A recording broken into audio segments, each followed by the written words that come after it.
Hello world, this is Random Fix. In this video today I'm going to show you how to do a GM drive cycle from start to finish.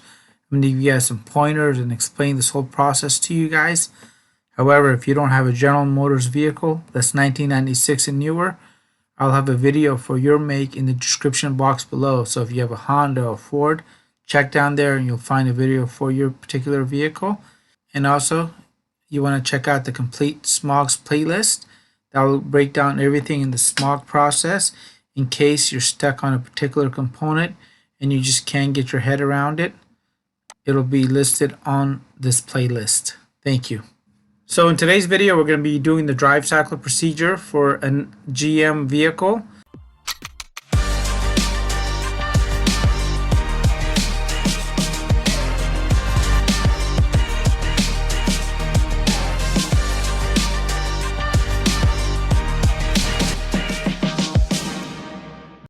And this is on the OBD2 component. So this is any vehicle that's 1996 and newer. And when I'm referring to GM, I'm referring to General Motors, which is basically Chevrolet. And it's also Oldsmobile. We got GMC, we got Cadillac, we got Buick. And so let me go ahead and get this started for you now.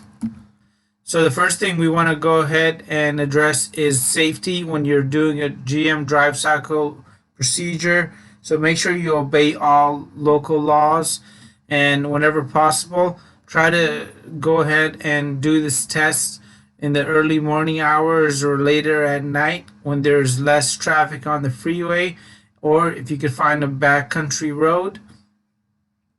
So the very first thing that we need to learn about is vocabulary here when we're referring to the emissions test. And OBD2 is going to be basically the onboard diagnostic type 2. So this is the protocol 2 that started in 1996. Before 1996, there was really no standard way of diagnosing vehicles. So every vehicle manufacturer had their own port, and it got really sloppy. And the bottom line is, after 1996, they made a uniform connector, which is the OBD2 connector, and your vehicle is equipped with one of these, and you're going to find it 99% of the times in the driver's footwell area.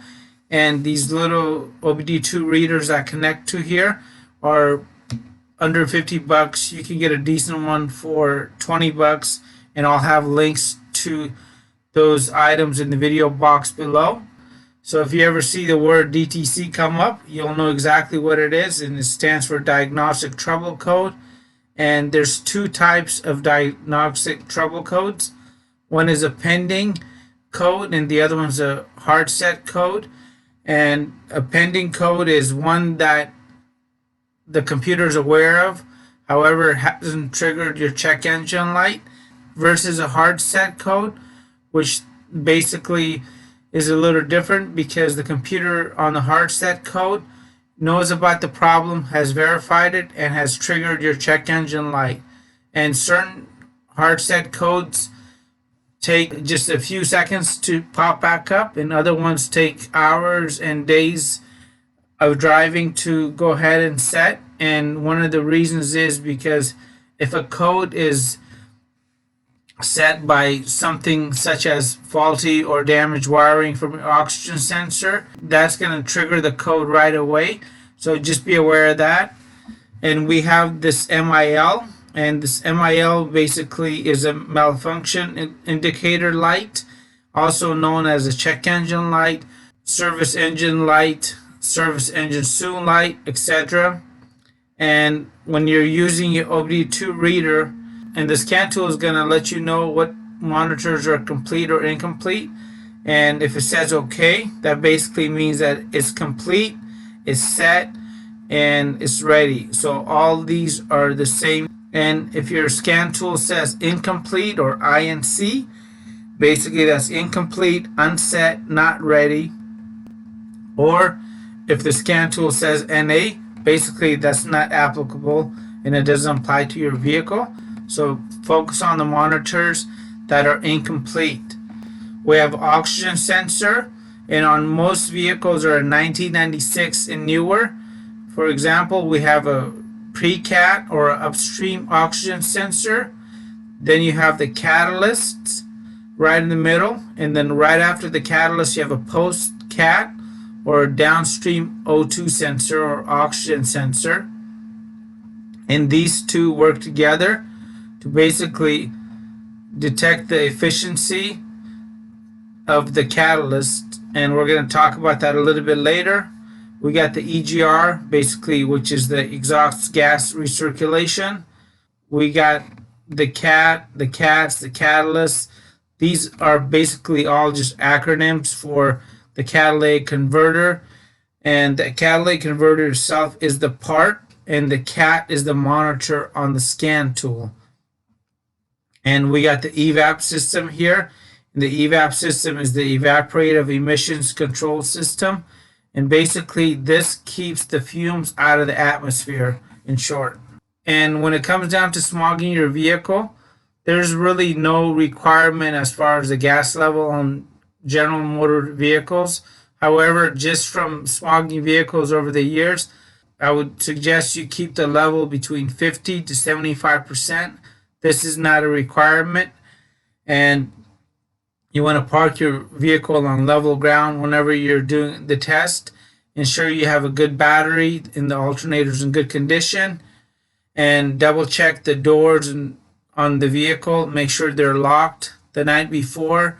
And whenever possible, when you're doing a test, avoid hills so the fuel doesn't gush around in the back. You want to finish all repairs and clear all fault codes before you start the test. And to make your test easier, it is recommended that you use a stopwatch to go ahead and time the warm-up cycles. And again, if you have a 1996 to 99 vehicle, you could have one monitor that could be unset. So the Evap monitor here could be unset. And certain other states like Texas, for example, they allow you to actually have any monitor unset on a 96 through 99 vehicle. On 2000 and newer vehicles, you want to pay attention to this because some states will allow you to basically have the Evap monitor unset, and this is changing by the day, and you could check with your state or local smog shop on what monitors are exempt in your state. And this rule of letting the Evap monitor be unset is changing by the day and is getting stricter. So here's some technical parameters before we start off the General Motors drive cycle. And with the oxygen sensor or the O2 sensor, GM uses a two-part oxygen sensor monitor. So the very first part is going to go ahead and run when the vehicle is idling for the first 2.5 minutes, which we're going to cover with the AC and the rear defrost on. And this checks basically for the sensor heater circuit. And after this, what you're going to do is you're going to go and turn off the AC and the defroster, and then you're going to take the vehicle for a drive. And that is basically the second part of this monitor test. So we're going to cover this a little bit more in depth. And we're going to also talk about the technical parameters of GM catalyst testing. The catalytic converter monitor runs after cruising at 55 miles per hour for 5 minutes, but it may take up to 5 drive cycles at this speed before the monitor will run. So this is a OBD2 reader, and it costs under $20. And this is the connector right here, and it connects to your vehicle's OBD2 port, which is located somewhere in your driver's side wheel well area. And it looks just like this guy right here. And the connector only goes in one way.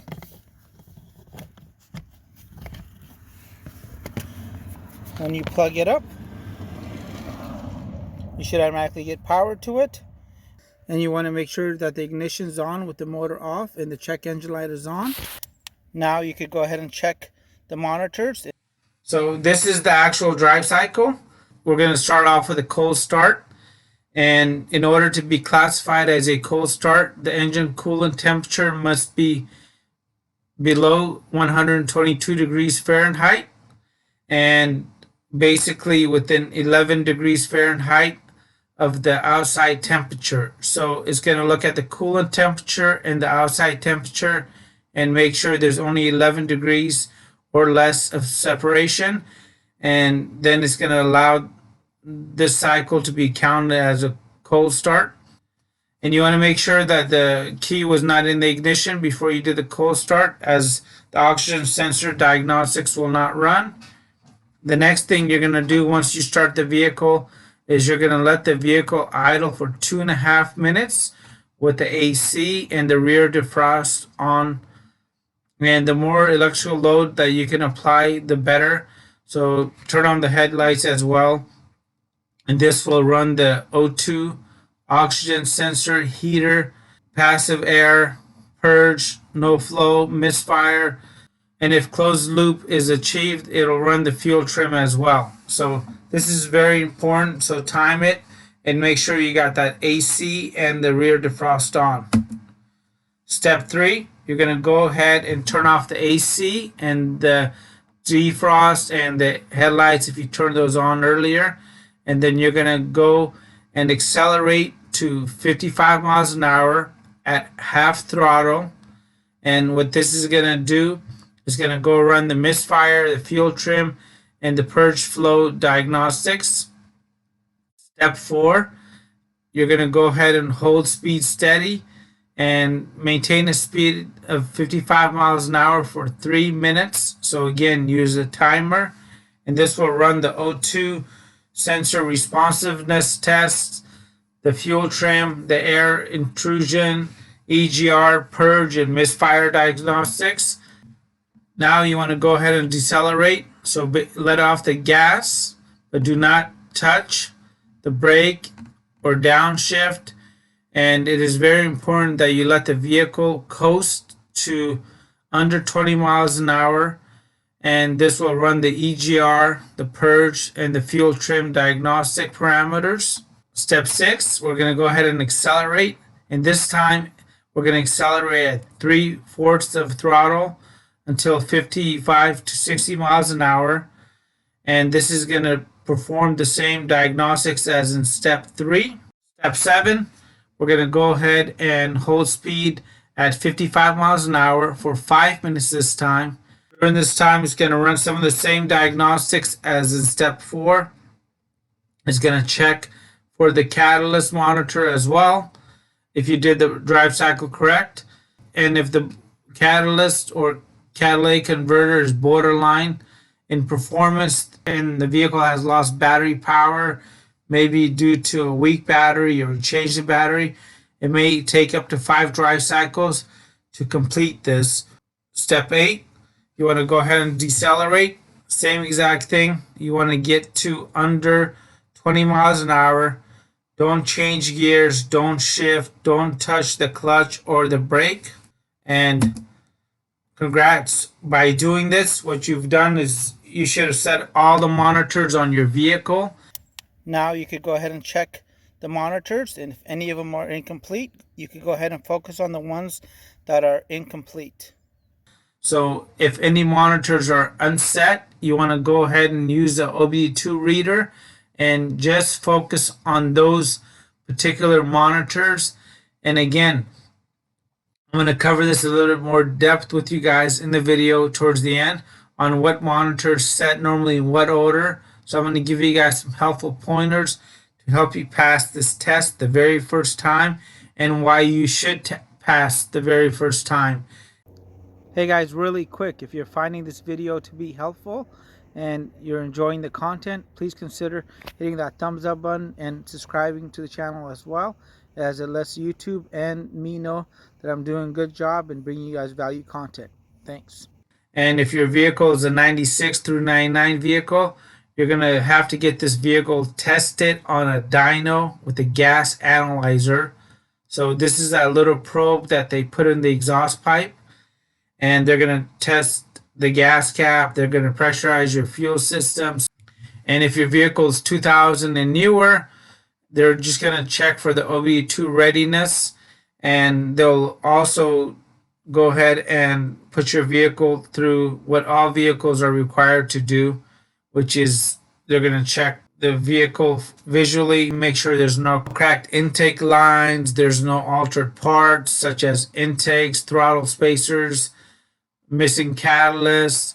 And before they let you pass, the technician might also go heavy on the gas. And what they're doing is they're checking to see if the vehicle is going to go and blow any smoke out the tailpipe.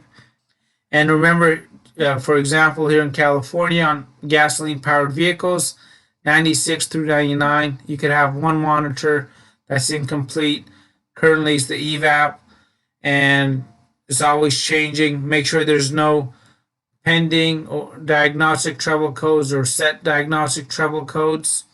On 2000 and newer vehicles, you want to make sure all monitors are set, and in certain states, they allow the Evap monitor to be unset, and in other states like Connecticut, currently, you have to have every monitor set, so not even the Evap is exempt. And if you do live in a state where they allow one monitor, however, when you go down to the Smog station, the person tells you keep driving because your Evap is not ready.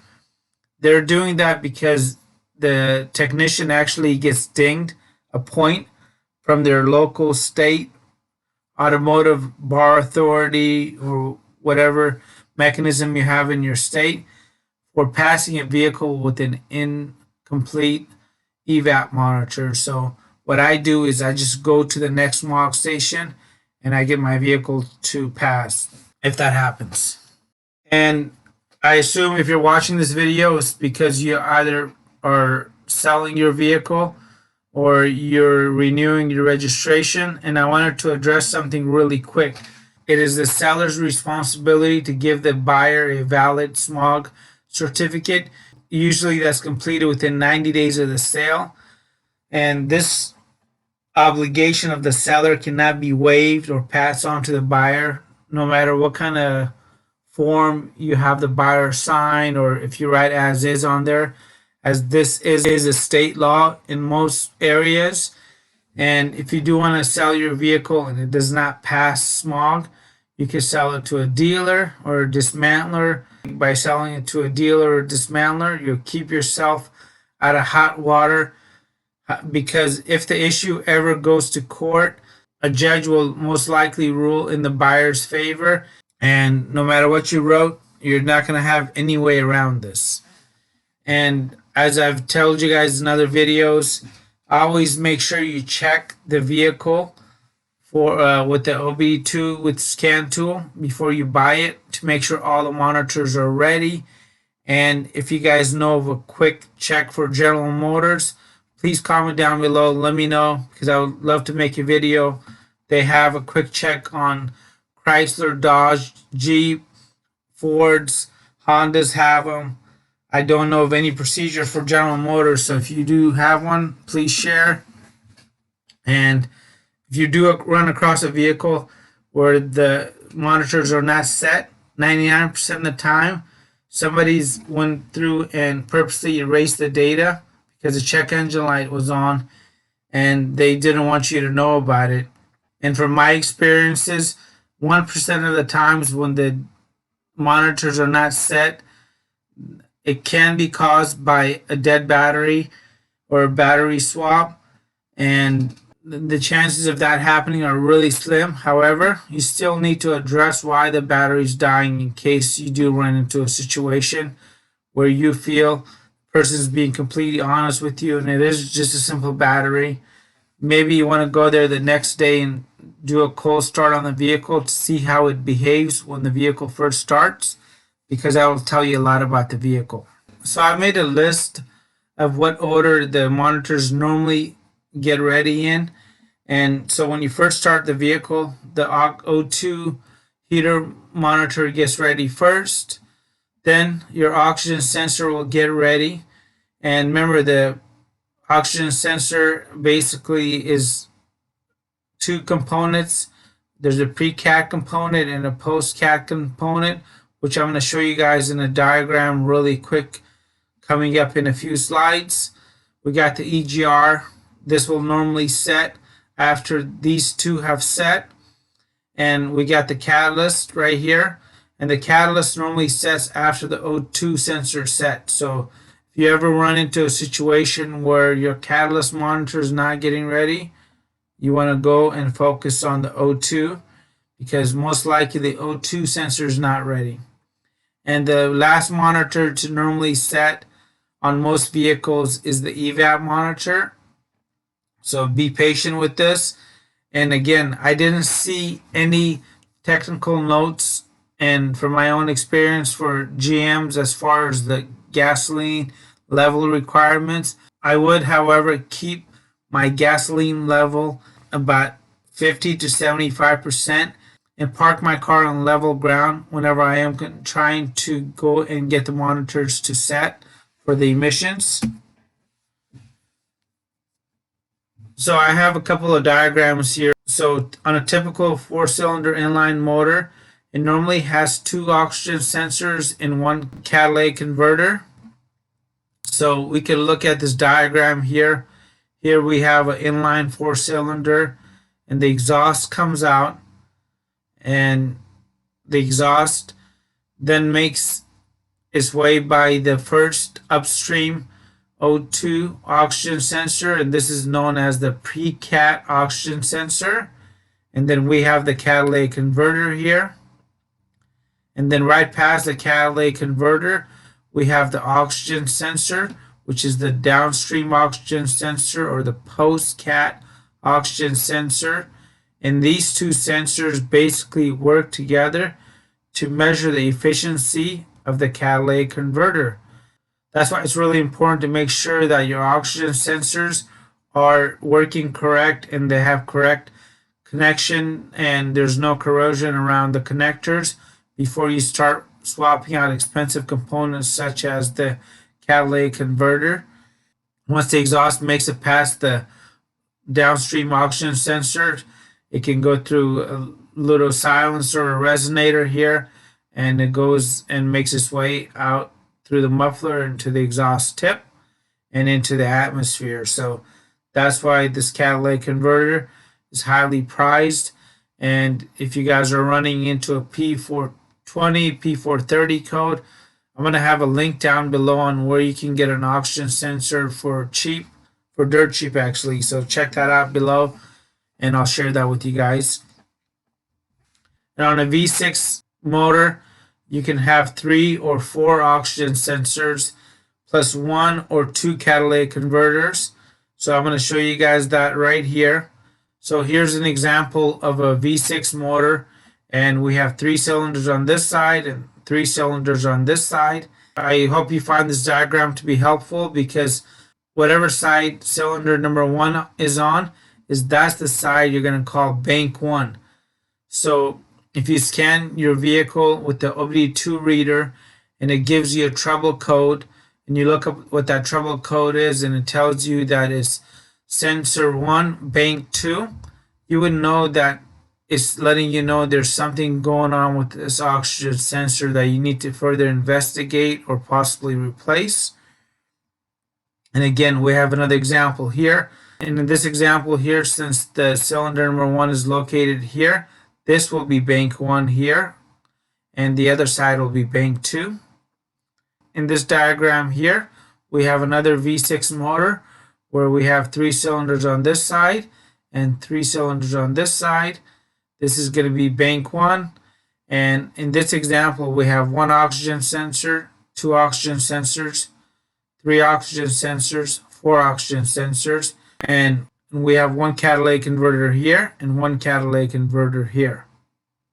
And on most V8 vehicles, you can have 4 oxygen sensors and 2 catalytic converters, or 1 catalytic converter. And in this diagram right here, we have a V8 motor. So we have 4 cylinders on this side, 4 cylinders on this side. Cylinder number 1 is here. So this is going to be bank 1. And right here we have 1 oxygen sensor. We have another oxygen sensor here, another oxygen sensor here, 1 up here. And you could also have a V8 setup like this on a General Motors vehicle, where you basically have a total of 3 oxygen sensors, and we have one here, and in this vehicle we have the last one here because it only has one catalytic converter. And for staying tuned until the end of the video, guys, I'm going to share with you guys my 8 tips for passing the emissions test the very first time. And my first tip is make sure that the vehicle is running right.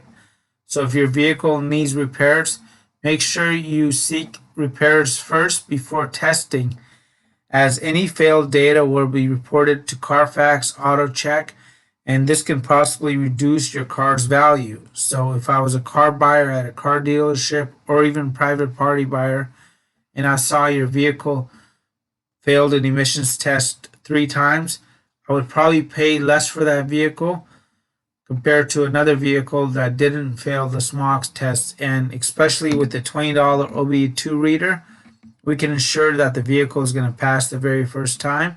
So plan ahead. Number 2, make sure that the vehicle check engine light is working and that it should be off before you go and do a smog test. And whenever you're buying a vehicle, it's always really nice to go ahead and just do a cycle test at the dealer or in the person's driveway as you're buying the vehicle. Make sure that that check engine light is there. I have run across many occasions on vehicles from all makes where the people have basically removed the check engine light, did a fake smog, and I'm going to be stuck with a big old headache. So take that few seconds and just do a check engine cycle and to make sure that the light is there. Number 3, make sure you inflate your tires, because if your vehicle is older than 99, so in a 96 through 99 vehicle, your vehicle is going to be dyno tested. Properly inflated tires basically reduce the load on the engine and will help the vehicle pass with better chances. And again, if you have a 96 through 99 vehicle, change your oil, because this reduces the hydrocarbons and allows for better engine operation. Tip number 5, take your vehicle for a long test drive. Drive for at least 20 minutes prior to arriving at the smog station. Get the catalytic converter nice and hot and leave the vehicle running at the smog station. And this will really help those 96 through 99 vehicles here. Use fuel additives. My favorite is going to be the Lucas Oil upper cylinder lube with injector cleaner. Tip number 7, avoid wet weather, because your vehicle is going to get tested under a load at 15 and 25 miles an hour on the dyno. You want to get rid of any possibility where you're going to have wheel slippage and any increased load on the motor. And this is not to say that your vehicle will not pass if it's raining outside. You'll just have better chances if the tires are actually dry compared to wet. And tip number 8, do not disconnect the battery unless you save the vehicle's data. So they make these cool little connectors that are for about $10 to $15. They're called battery data savers, and they plug into another vehicle's cigarette lighter or a jump pack, and they plug into your OBD2 port on your vehicle, and now you can save the data on your vehicle and not have to worry about going through and completing a drive cycle to get your vehicle to pass smog. And I get asked a lot of questions on how to fix certain things, and a lot of times I can give you guys advice on how to get your vehicle to pass smog for that 1 year. And if you're experiencing any of those weird codes like the P420, P430 codes, I have videos down below on how you can pass now. However, and just know that there's no such thing as a magical bottle that you're going to be able to throw down your gas tank and it fixes everything. The only real solution oftentimes is repair it or replace the component. And my last thing I'm going to leave you guys off with is, if you want your vehicle to do good in the long run, is preventative tips, right? So you want to try to go and do the easy repairs yourself. So your oil changes, this should be something you're trying to do yourself, because I do my oil changes in less than 20 minutes. That's faster than if I went and drove down to the dealer. Before I even check in, I'm already done at home, and I've saved myself at least $40 to $100 depending on the vehicle. You could change your own transmission fluid. You could change your differential fluid. You can change the air filters, the cabin filters. And some of these filters here don't even require tools. So you can do them in less than 2 minutes. And then the last thing is you want to make sure you don't forget about cleaning the throttle bodies, because a clean throttle body can make a huge difference. And the best part about doing some of these preventative maintenance yourself is that you're going to learn. And by learning, you're going to get more confidence to try the next repair, and you're going to understand your vehicle better. And if you guys found the video to be helpful, please comment down below, as it lets me and YouTube know how I'm doing, if I'm really bringing you guys value content. And if you guys have a question, please leave it down below. I will be sure to get back to you. And if you check the video description box below, I guarantee you I have a video for what your issue is. If your vehicle is experiencing any kind of emissions problem that you just cannot get your head around, I'll have a complete list down there. Alright guys, there you guys go. Your drive cycle is complete. If the video was helpful, make sure you guys give the video a thumbs up, and I really appreciate you guys watching. And if you guys are new to the channel, consider subscribing, as it would really help me out, and it lets YouTube know that I'm doing a good job in bringing you guys value content. And we'll see you guys on the next video. Thanks.